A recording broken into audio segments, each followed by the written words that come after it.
Hoy tenemos un programa súper especial, ya te voy diciendo las vías de comunicación, @patomirok y Facebook, Deja Fluir o Patomir, Deja Fluir o Patricia Mir, amén. Ok, muy bien. Estamos con la psicóloga Alicia Schmoller. Hola Alicia, un Hola, placer Pato. tenerte acá.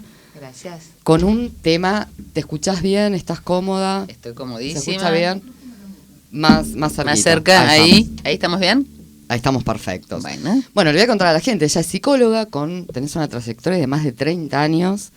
Casi 40 ahora, el tiempo pasa. Wow, psicoanalista también. Al principio de mi formación, sí. Y después te pasaste a lo transpersonal. Sí, porque viví varios años en Estados Unidos y entonces, bueno, allí aprendí otras técnicas, las vivencié y experimenté yo misma. En general, todos los cambios que voy haciendo tienen que ver con experiencias personales. Personales, sí, seguro. Sí.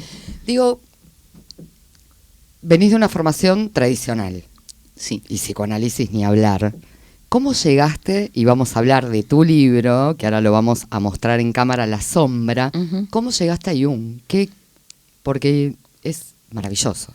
Sí, yo había estudiado muy brevemente a Jung en la universidad, pero siempre desde una perspectiva freudiana. Cuando viví en Estados Unidos, conocí a alguien que luego fue mi maestro, el doctor William Brujoy, y empecé a hacer unos talleres con él, y su perspectiva es netamente junguiana. Y recuerdo que compré su libro por casualidad, un poco esto lo cuento en el prólogo de mi libro, y se llamaba el libro Avalancha, Reflexiones herejes sobre la luz y la sombra. Yo lo compré por recomendación de otra persona y cuando volví a Buenos Aires lo puse en la biblioteca y quedó ahí por 1 año y medio, porque Durmió. La sombra en ese momento no encajaba para nada, la oscuridad, lo desconocido, con mi visión. No te cerraba. No, yo estaba más en la cosa New Age, todo luz, paz, amor, Resonancia. Sí. Y bueno, cuando lo comencé a leer, la verdad que me impresionó muchísimo el libro y 1 año más tarde comencé a hacer talleres con él. Tuve la suerte de poder participar en varios y cambió muchísimo mi forma de ver, de trabajar conmigo misma y con mis pacientes, por supuesto. Y eso iba, ¿no? Digo, este librito me lo acaban de traer, está recién salido del horno. Totalmente. Recién Editorial Quierra me lo acaba de mandar. Mandamos un abrazo a Eduardo, Sí, Caley. Lo pueden conseguir en Avenida Santa Fe 1260, bueno, la tradicional y elitista, como digo yo, porque no cualquiera publica en Kier. Así que La Sombra, nuevas reflexiones y prácticas para iluminar nuestros aspectos ocultos. Y digo, La Sombra. ¿Qué es la sombra? Para el que no sabe, la sombra famosa, sombra junguiana. Claro, es un arquetipo. En realidad la sombra está compuesta por todas las características personales que de alguna manera reprimimos porque no condicen o no son compatibles con nuestra autoimagen consciente. Perfecto. ¿Sí? Entonces empieza a formarse de chicos. Cuando nuestros padres recibimos de ellos una serie de mandatos, de, por ejemplo, ser obedientes, ser buenos, no ser egoístas, no ser celosos, etcétera, etcétera, etcétera. Y eso es el cassette que queda grabado. Ese es un cassette que luego es aumentado, como el libro, viste que es la segunda edición aumentada y corregida.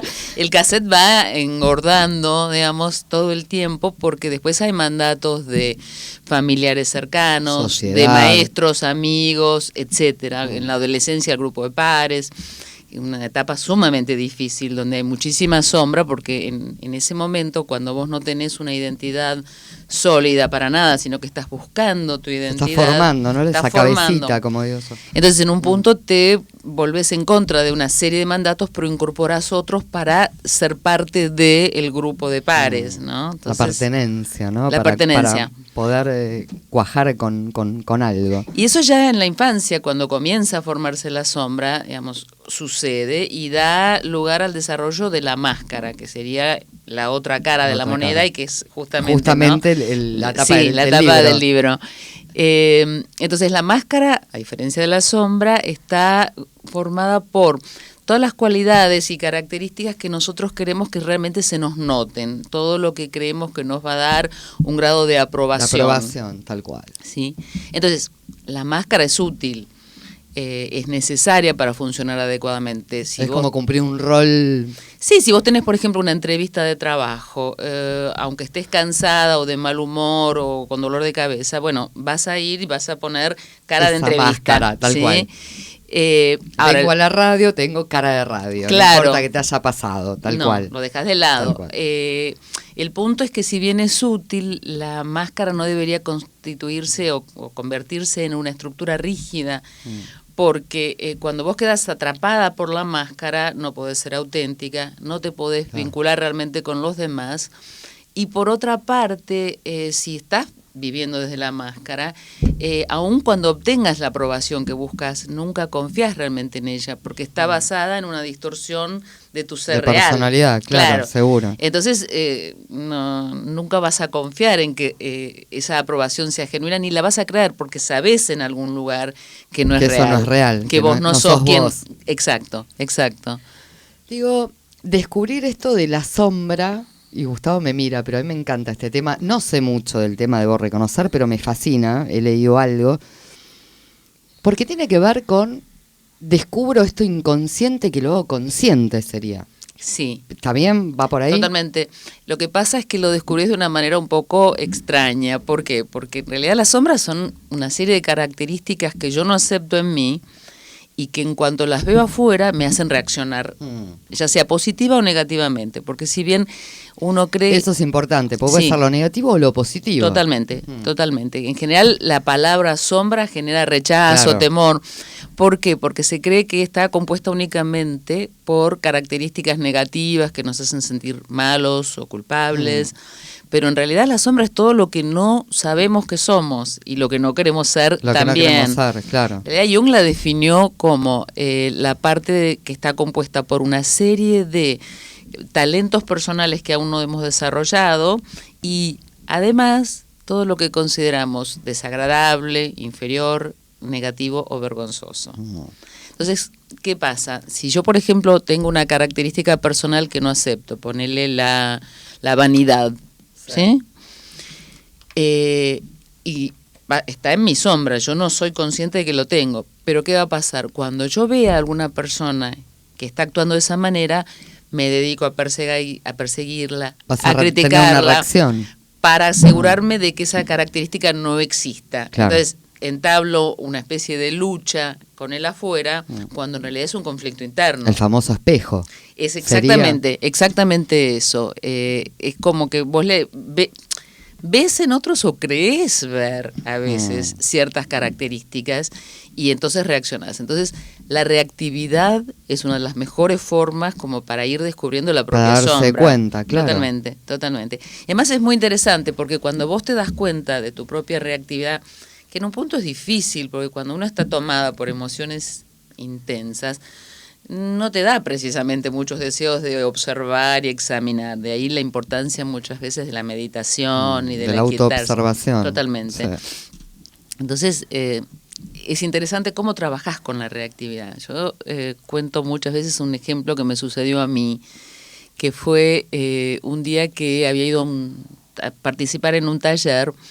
Y tanto la persona que daba ese taller como sus ayudantes o asistentes tenían nombres tales como Shiva, Shakti, Shanti, Durga, Kali, etcétera, ¿no? Entonces, enseguida empecé a enjuiciar y dije, bueno, pero qué pretenciosos que se ponen esos nombres, ¿no? Entonces, una vocecita interna raudamente me dijo, ¿y vos, con el nombre que le pusiste a tu perra? Mi perra se llamaba Isis. Apa. Entonces Claro. ahí dejé de criticar, pero no terminó Ahí el proceso. Un punto. Tenés un punto y primero te das cuenta que vos también estás haciendo o has hecho lo mismo. Pero el tema básicamente es entender para qué lo haces. Entonces me quedé pensando, bueno, ¿y por qué yo le había puesto ese nombre?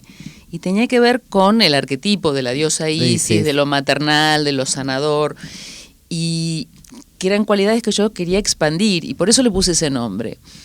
Y ahí me di cuenta que para esas personas que estaban dando el taller, seguramente los nombres que habían elegido tenían un significado también. Seguramente. ¿Sí? Entonces, trabajar la reactividad es eso, es primero veo que eso frente a lo que estoy reaccionando también está en mí, y después trato de ver cuál es el sentido, la función que eso cumple. Y cuando lo entendés, ahí podés entender también a los demás. Qué interesante. Yo quiero hacer terapia. Alicia, vamos. Qué lindo descubrir, claro, porque todos tenemos esa parte oculta. Y sí.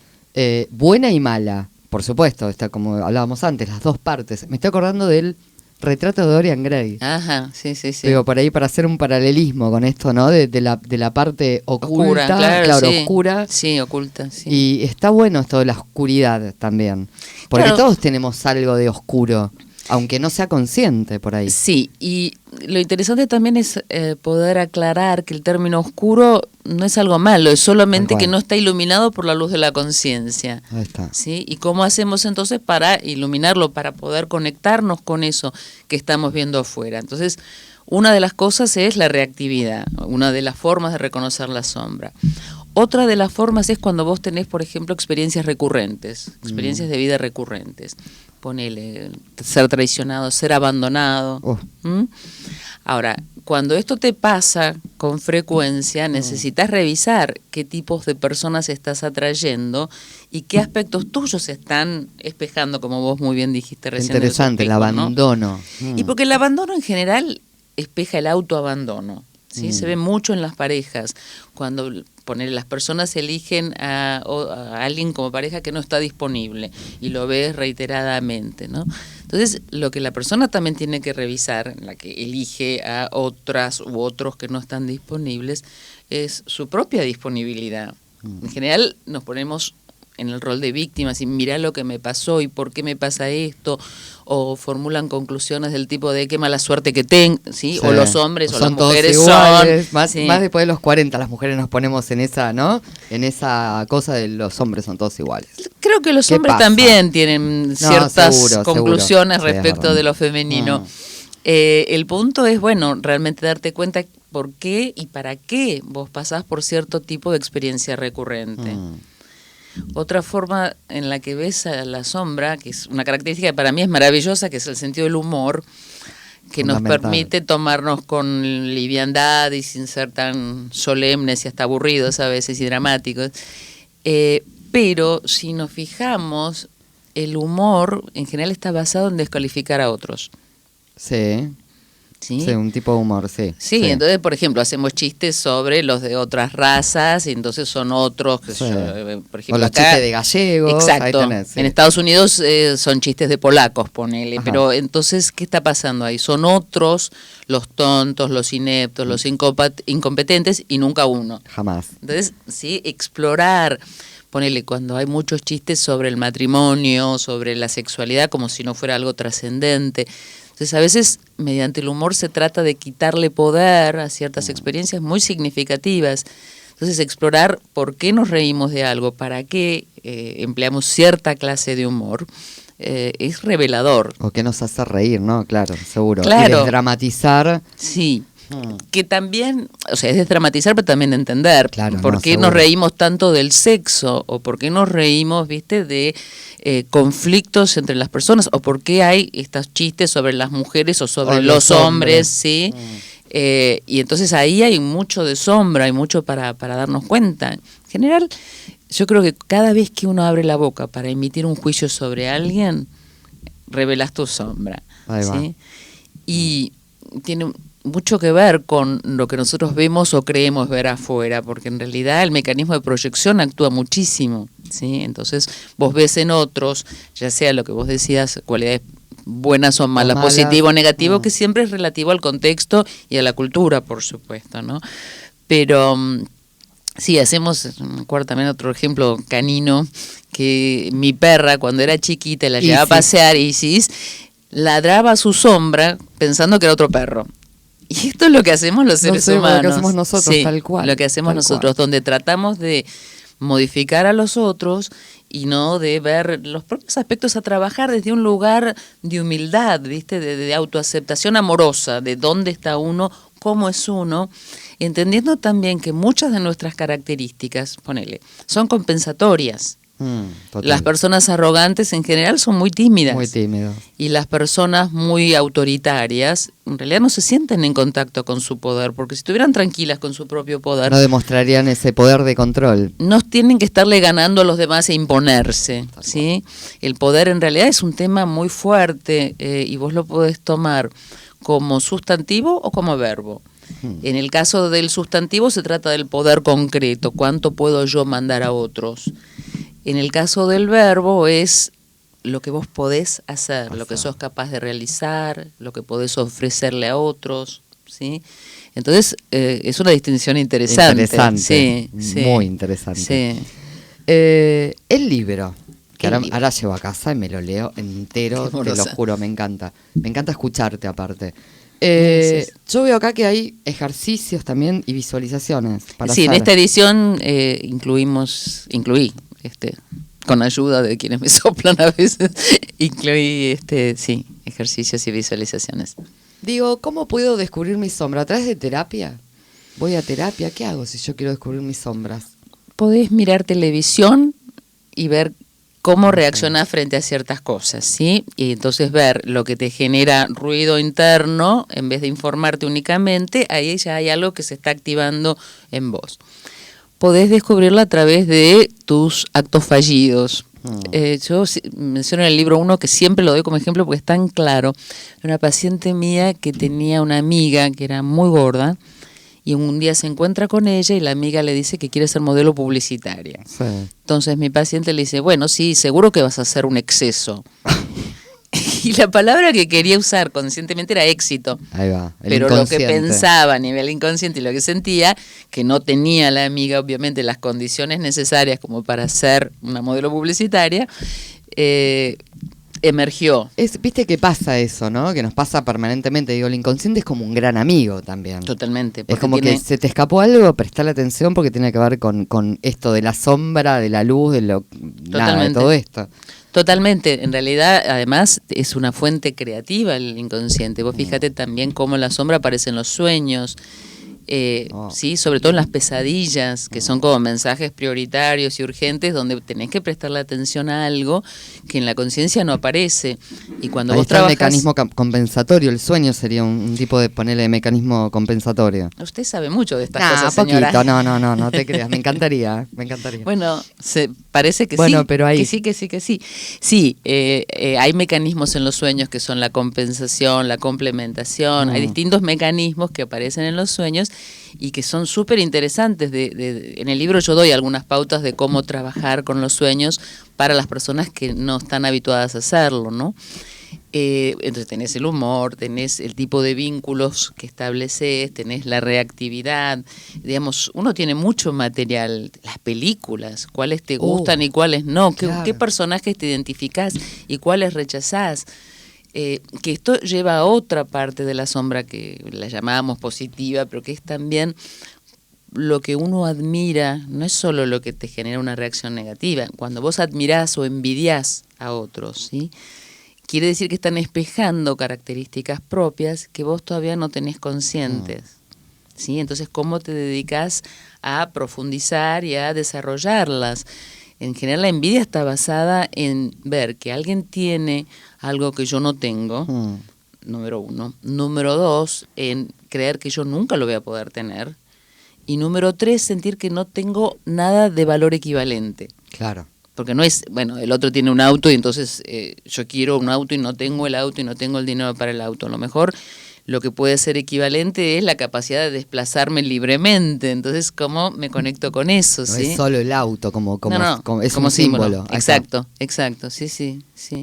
Entonces también las historias que te interesan, los personajes que admirás. El tema de la idealización, ¿cuántas veces pasa por ahí, usted me guía, doctora, en las parejas, la idealización, ¿no? En una pareja. Sí, eso es un tema, porque en realidad muchas veces la idealización se da al comienzo de un vínculo. Sí, es verdad. ¿Sí? Donde estás en la etapa del enamoramiento. Entonces, el otro o la otra es lo más maravilloso que te sucedió en la vida y no Pero tiene ahí ningún defecto, Claro, nada, no, cero, nada. cero, cero. Es perfecto. Y perfecto. después lentamente empiezan a aparecer características que a uno no le gustan y de a poco el príncipe azul se convierte en un sapo y la princesa en una bruja. Tal cual. ¿Sí? Bueno, ese es un mandato bien claro, el tema de esto del príncipe azul que nos inculcaron.